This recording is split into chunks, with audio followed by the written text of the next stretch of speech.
Boa noite. Sejam bem-vindos. Vamos levar nossos pensamentos a Deus, vamos orar, vamos agradecer a Deus. Nós temos que orar também, hoje,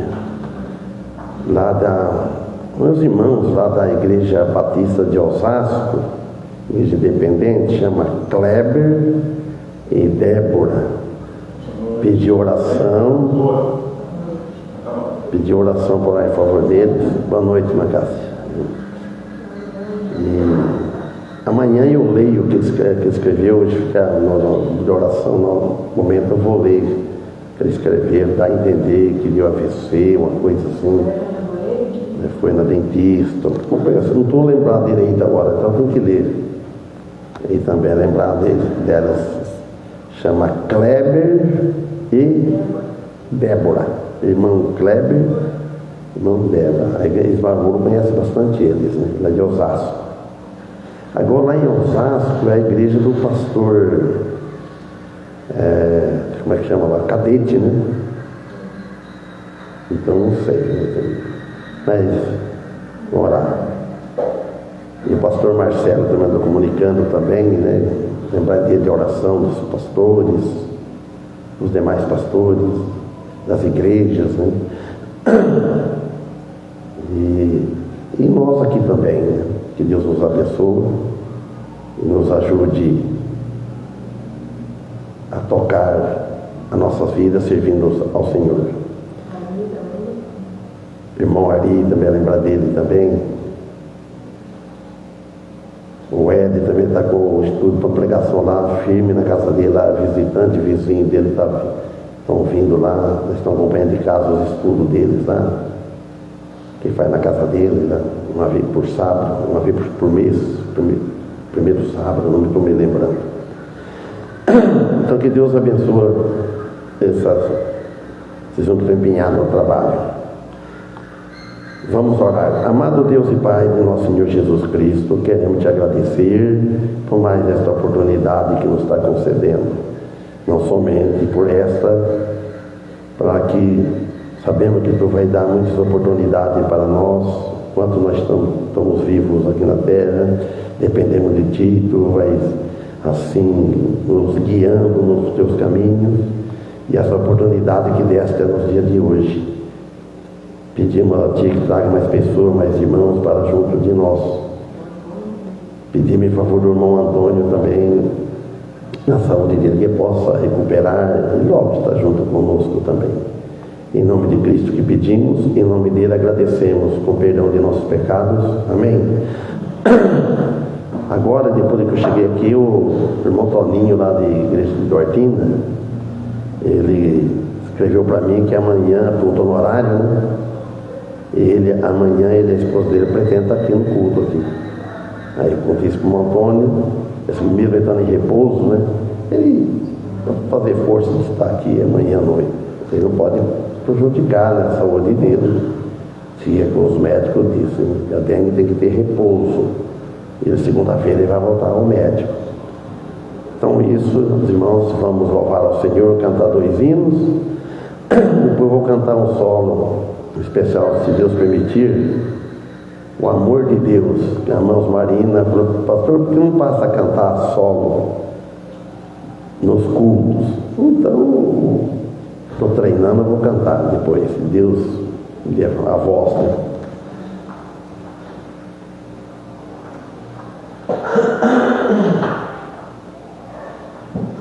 Agora vamos cantar.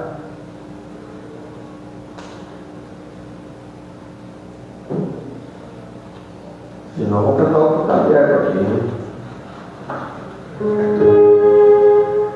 285. Olha, ele começa falando assim: o mundo viu, já desprezei.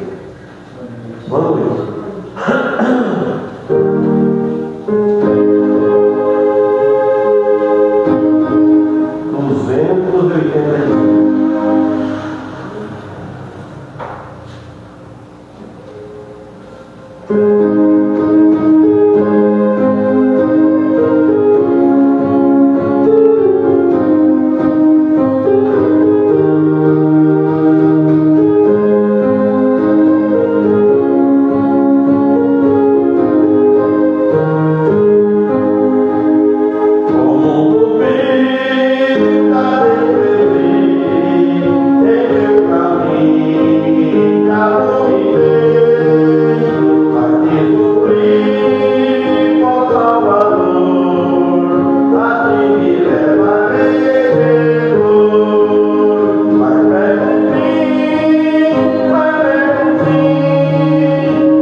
Perto de Jesus.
especial, especial porque é o amor de Deus.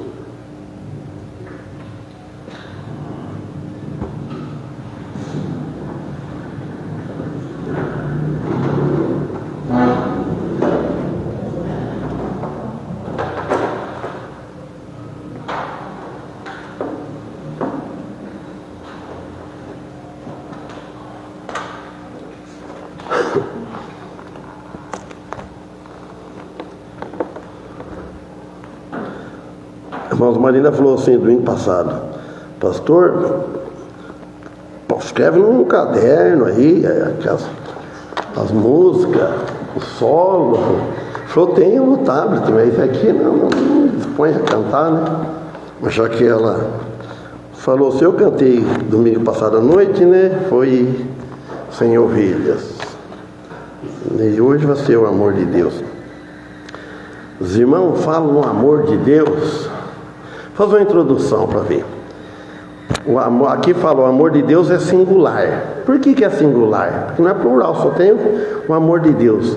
Quando o apóstolo Paulo disse que o amor é sofredor, esse amor está referindo ao amor de Cristo. Cristo, ele sofreu, o amor que ele teve pela humanidade, ele sofreu, ele deu a vida, ele derramou o sangue. Este que é o amor. Então nós nunca temos esse amor de nós derramar o sangue, de dar a nossa vida. Então Cristo, o amor dele é singular, é perfeito, ele é perfeito. O amor é benigno. Ninguém de nós também chega a um ponto de ter um amor benigno. Esse amor benigno vão levar para Cristo. O amor de Deus é benigno. O amor de Cristo é cheio de benignidade. É benigno pelo pecador, que merecia o inferno. Ele sofreu todas essas consequências. E fala lá também o apóstolo Paulo, o amor não é invejoso. Vocês acham que nós temos amor, às vezes em quando não fica assim, tem uma invejinha? Nós somos falhos. Não, o amor de Deus não é invejoso. Esse amor de Cristo, ele não tem inveja, não teve inveja de ninguém, não tem inveja. Então tudo é Cristo. E fala também assim, o amor não suspeita mal. Não cabe isso para nós. Por mais que nós amamos os irmãos, conhecemos os irmãos, talvez não suspeitam alguma coisa. E o amor de Cristo não suspeita mal o amor dele, porque Cristo conhece. Ele não tem como ele suspeitar. Ele conhece os corações. Então esse é o amor de Deus. Então vamos ver se vou conseguir lembrar para tocar bem.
céu de luz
fossem penas. Vocês sabem que está falando que haste é essa que está falando? Sabe, meu Paulo? Tem uma ideia? Mas se as hastes todas fossem penas, as árvores, tem que ser, né? As árvores. Porque está falando, né? Do céu, da terra e tudo. Penso eu que está falando. Se as hastes é madeira, né? Pode ser. É poesia, não é poesia.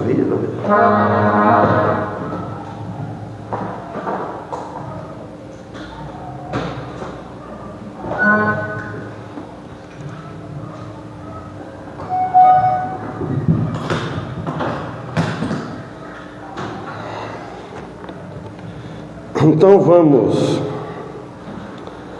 para Isaías.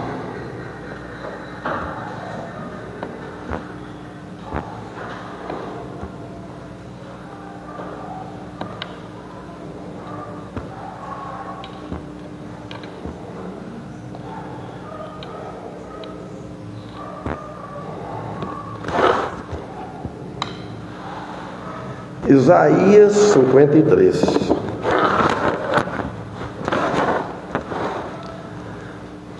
O capítulo 53 de Isaías é uma profecia eloquente, é uma profecia fantástica, irmãos.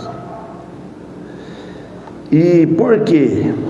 Ela aponta para o Messias que viria, Jesus Cristo. Ele veio. E também ela fala também que ele seria ferido pelas transgressões da humanidade. e levado como cordeiro ao madeiro. Então, os irmãos, eu vou procurar em outro lugar aqui.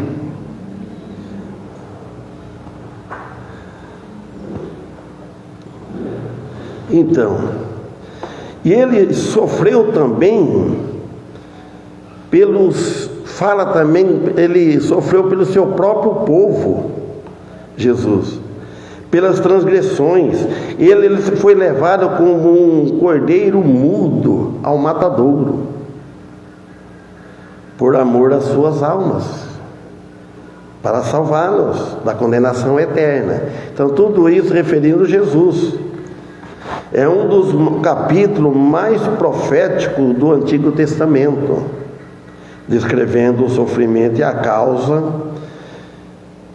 e o porquê ele foi, por que causa que levou o Senhor Jesus a morrer numa cruz. Por que causa? Por causa da humanidade, por causa do pecado do homem. E no versículo 1 aqui de 53 de Isaías, ele fala assim: quem deu crédito à nossa pregação e a quem se manifestou o braço do Senhor? Em particular, detalha o sofrimento, morte, exaltação desse servo, que a teologia cristã identifica como Jesus Cristo, o braço do Senhor. Aí faz uma pergunta: quem deu crédito à nossa pregação? Quando tem uma pergunta, a resposta é não. Quando Jesus veio, ninguém deu crédito, ninguém deu ouvido, ninguém deu valor. E assim vem andando, caminhando até hoje. Ninguém está dando crédito mais na pregação, ninguém está dando crédito nos cultos, ninguém está dando crédito em Deus, nosso Senhor. Então ele pergunta: quem deu crédito à nossa pregação? E a quem se manifestou o braço do Senhor? A quem? Foi pelo povo dele. Ele está falando para o povo de Israel, para o povo. E para nós todos hoje. Deus manifestou o braço, Jesus saiu de dentro de Deus. Serve como introdução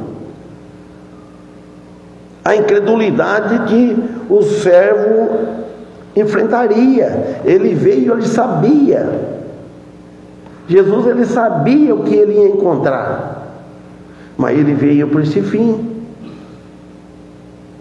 Jesus sabia, naquele tempo, não existia hoje, Jesus já sabia tudo.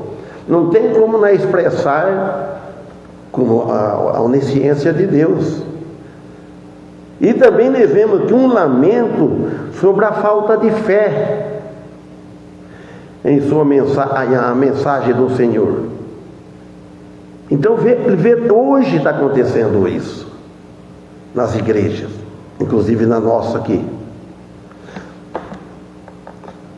Não queria saber que as origens de Cristo não era promissora.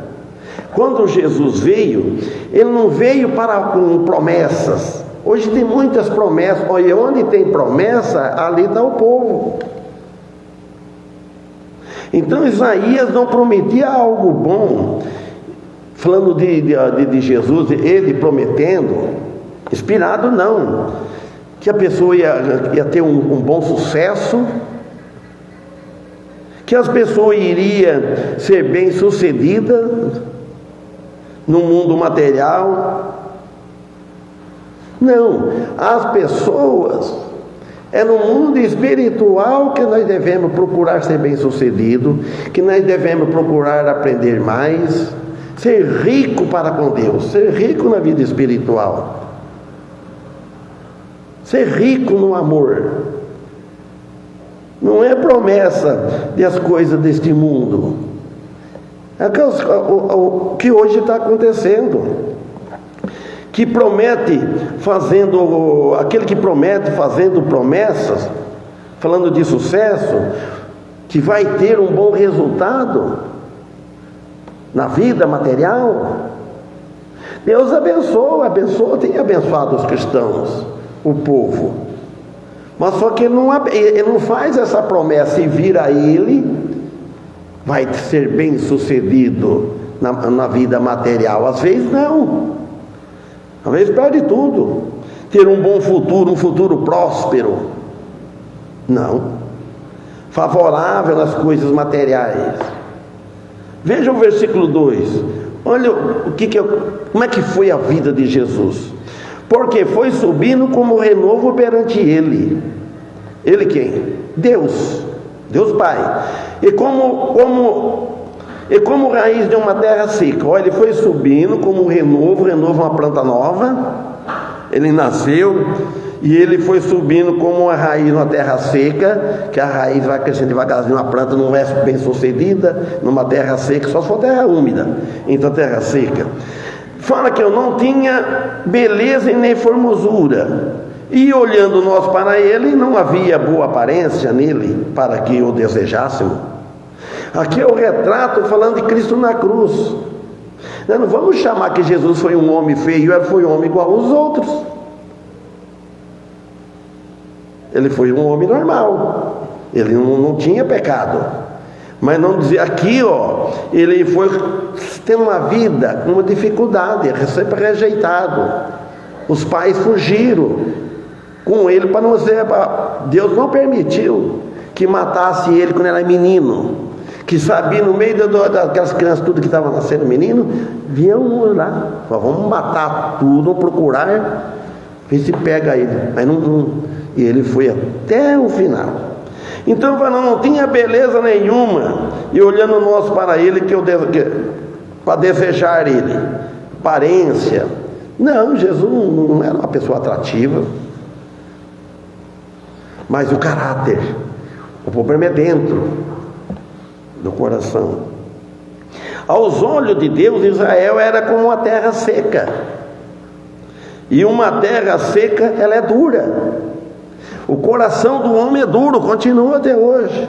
É duro para entrar a palavra de Deus, é duro para converter, é duro para se arrepender. É fácil você viver no mundo assim, no mundo das drogas, no mundo do vício, no mundo da brincadeira, onde o povo quer só divertir. É fácil isso aí. Isso vai que é uma coisa.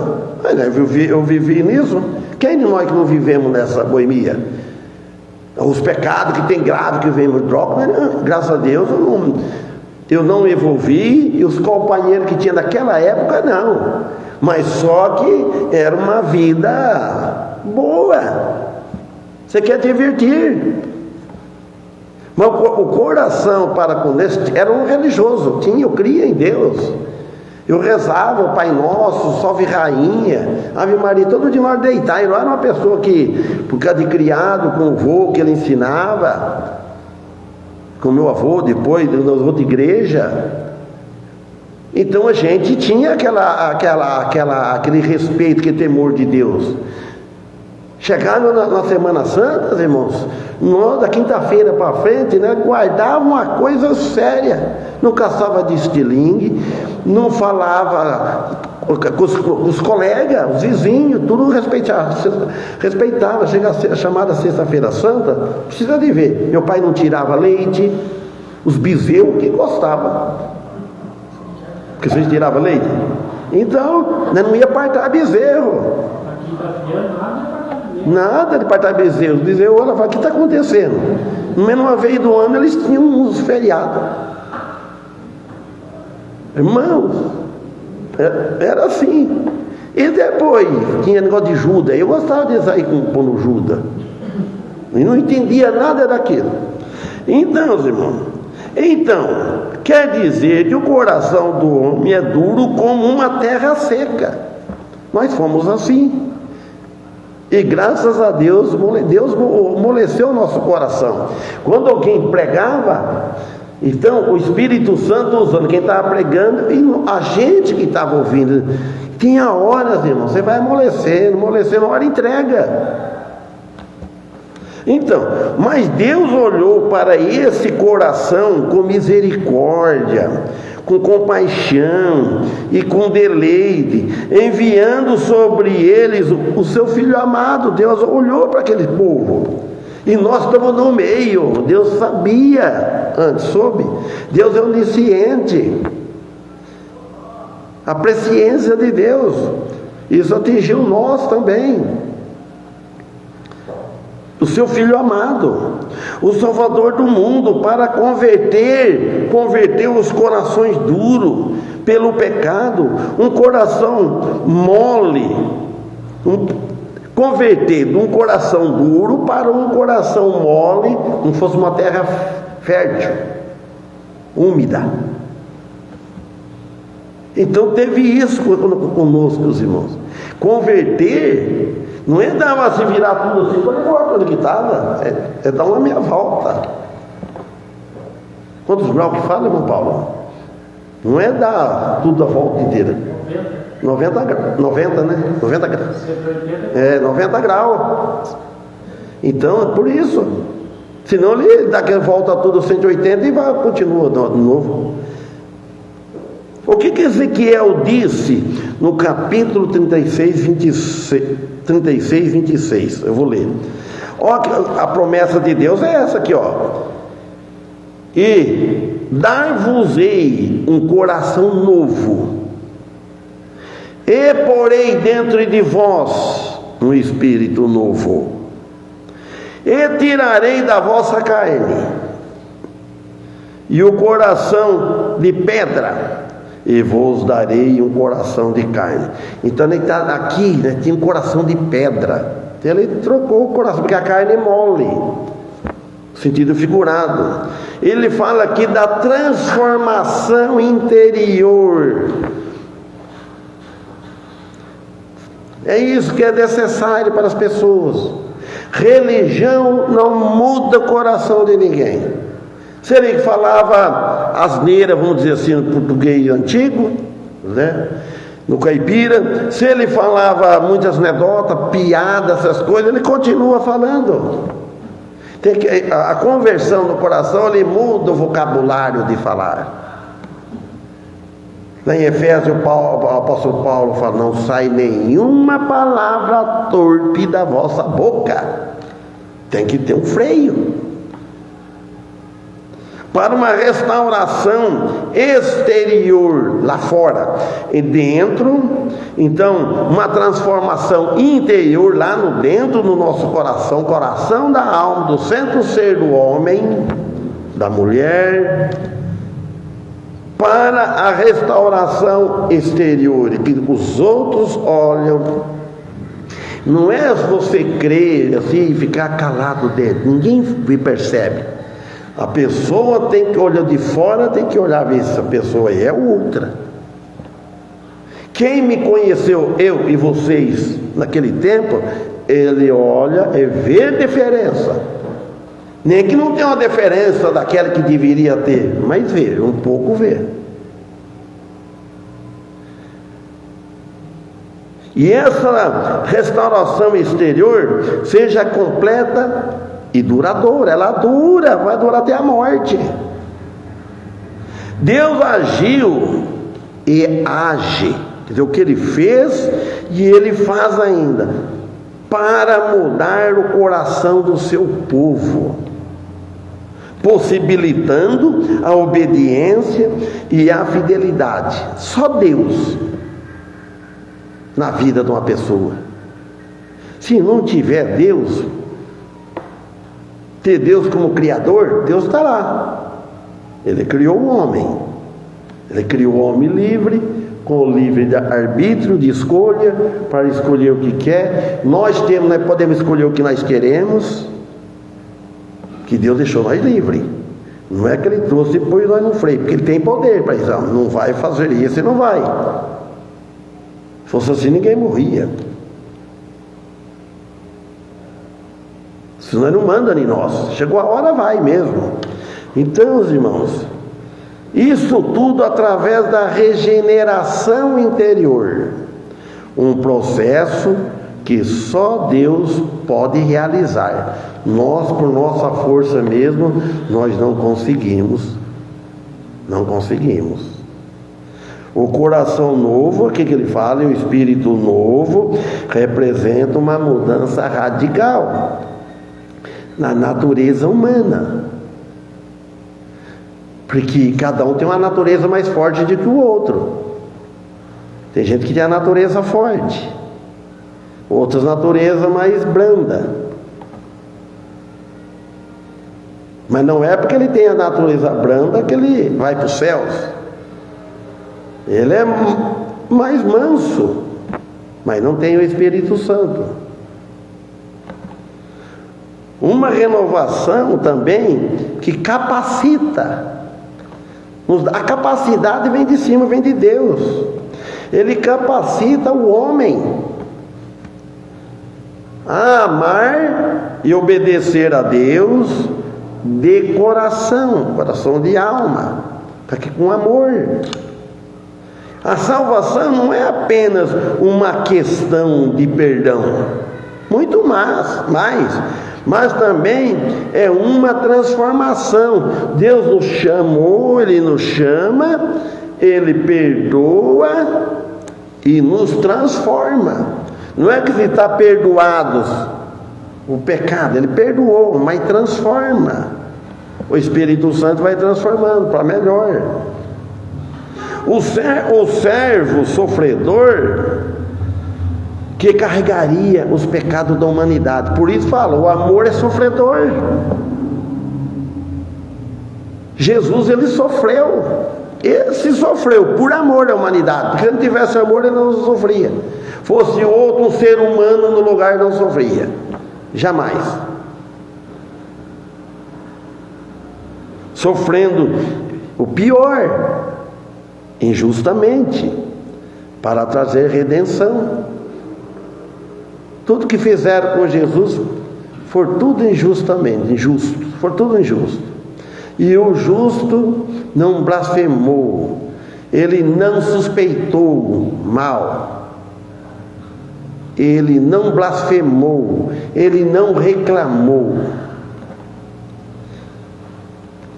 porque foi subindo como renovo perante ele, e como uma raiz numa terra seca. Olha bem, como uma raiz na terra seca.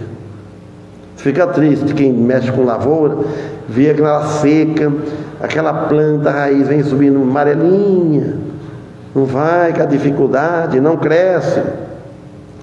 Aí não tinha beleza nem formosura, ele não tinha isso. Para ser um galã, ter sucesso, atrair as pessoas. As pessoas querem ver a aparência, uma pessoa bem vestida, uma pessoa bem bonita, bem arrumada, com casa boa, num carro, etc. Não, e olhando nós para ele, não havia boa aparência nele, para que o desejássemos. Então a palavra aqui perante ele significa diante do Senhor Deus, o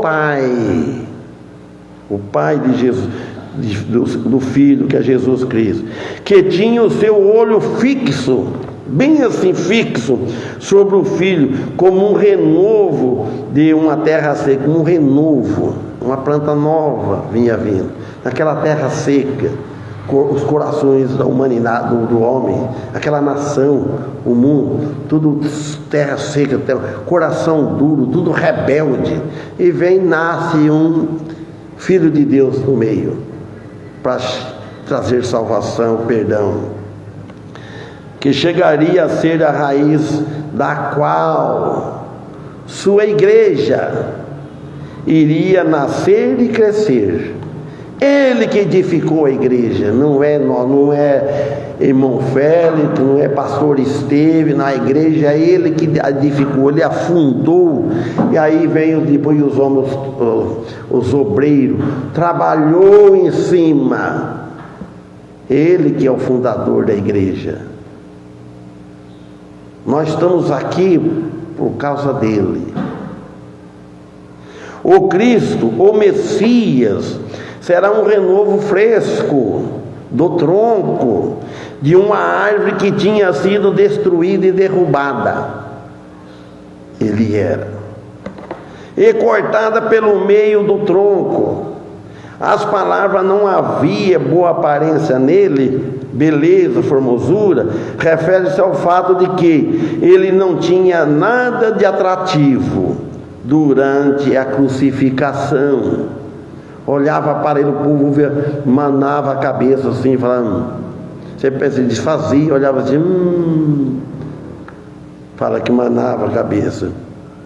Então quer dizer que olhava tanto, só curou tantos enfermos, olhava assim, fez tanto, multiplicou pães, peixe, tratou tanto, fez tantas coisas, e agora nessa situação, pense bem, irmãos, o povo aí assim, ficava cabeça, zombava dele, desce da cruz, mandava ele descer, se tu é o Filho de Deus.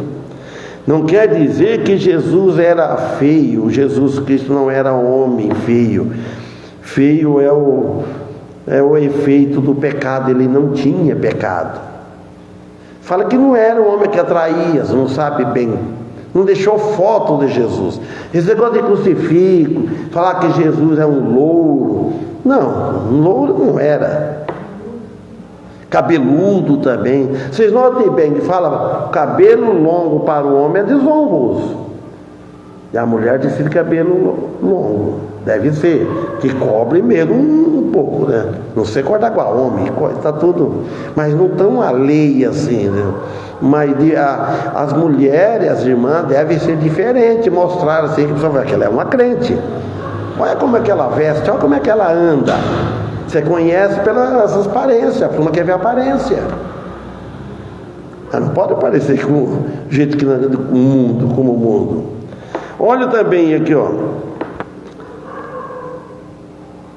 O versículo 3.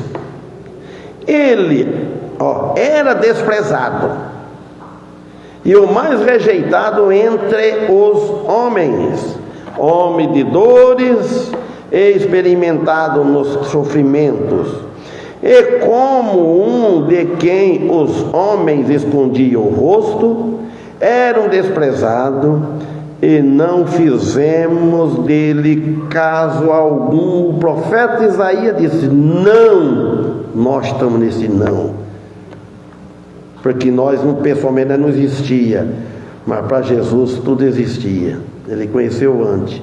Só vai ter a época que devia nascer nesse mundo.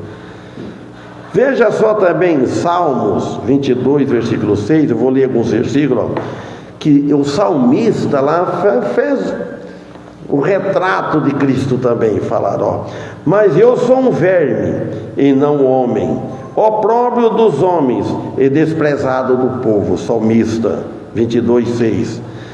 Todos os que me veem zombam de mim, estende os lábios e maneiam a cabeça, dizendo, olha, versículo 8, confiou no Senhor, falando que ele confiou em o Senhor, que é Deus, ó, confiou no Senhor que o livre-o,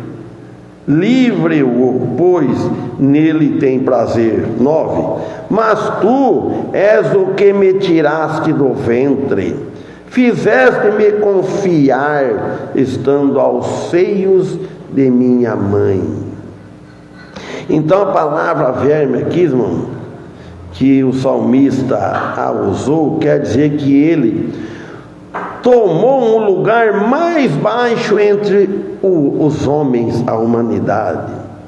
Ele se fez pobre, não foi que fizeram ele, não foi que humilharam ele, que ele perdeu a demanda com o povo, né?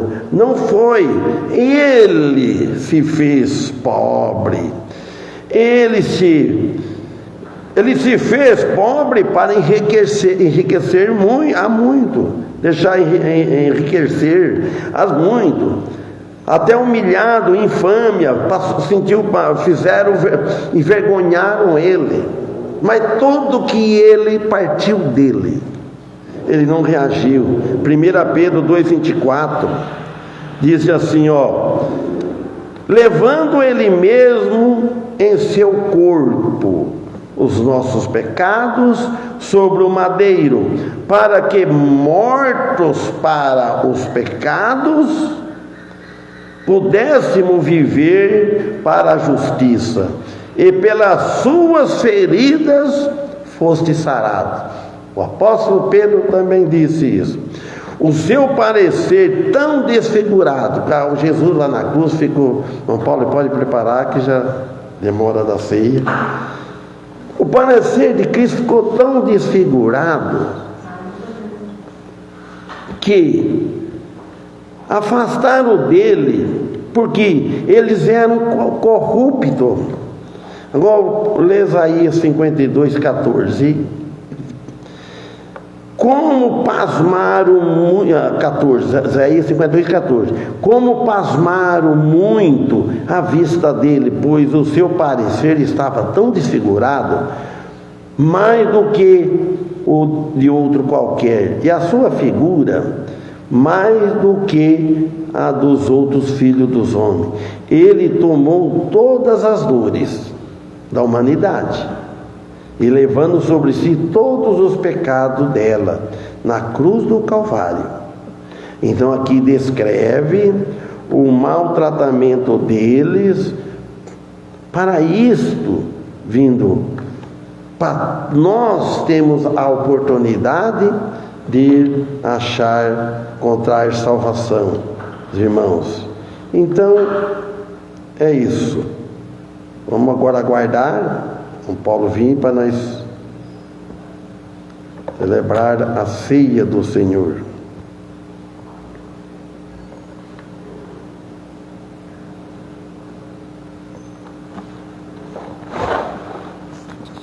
Eu vou desligar e depois vamos